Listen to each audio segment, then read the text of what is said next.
Hello guys, so today I'm covering the Menendez murders. Just a little warning that there is sexual assault and rape in this, so if you don't like that or sensitive to it, just log off right now. This is the Menendez family. They had two sons named Eric and Lyle, and then the parents Kitty and Jose Menendez. The Menendezes was a richer family. They lived in this house. Eric and Lyle were actually really good tennis players. They practiced 5 days a week, even on holidays. The dad, Jose, was a movie director, and the mom, Kitty, was a stay-at-home mom. They really did seem like the perfect family. They had two handsome boys, and they were rich. But this story takes a big turn when the murders happened. Kitty and Jose were sitting in the den when they were brutally shotgunned to death. The older son, Lyle, called the police. They said that they were at the movies that night watching the new Batman movie when they came home and their parents were shotgunned. Eric and Lyle were never suspected to be a murderer until Eric actually confessed. Eric went to his therapy sessions because he was very overwhelmed and depressed and very anxious about this whole thing, and he confessed to his therapist that he murdered his parents and told the whole story.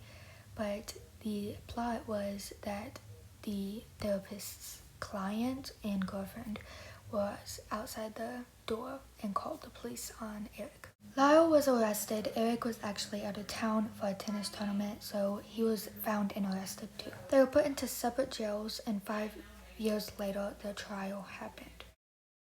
When the boys actually went on the stand, they actually broke down into tears and started bawling, and that's when the people really thought that they were not lying about this whole situation. Lyle, what? Was it you telling Lyle about something that was happening? My dad.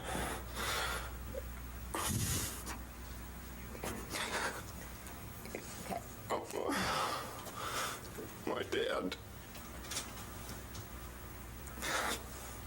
Can I ask a leading question? If you don't ask my dad. Wait 1 second, Mr. Menendez. Okay, let me ask. No, he was in the process.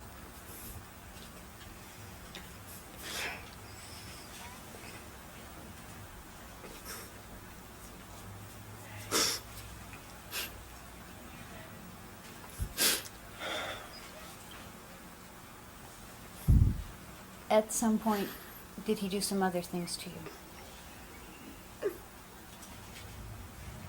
The boys said that they were being molested by their dad, and they didn't want to kill their mom, but they had no choice. They had to have 2 trials in this case because they could not come to a verdict. They were sentenced life in prison with no parole, which I think is unfair. Now on to my opinion of this case. I think the Menendez brothers were being raped and molested by their parents and abused, but I don't think they should have had life in prison with no parole.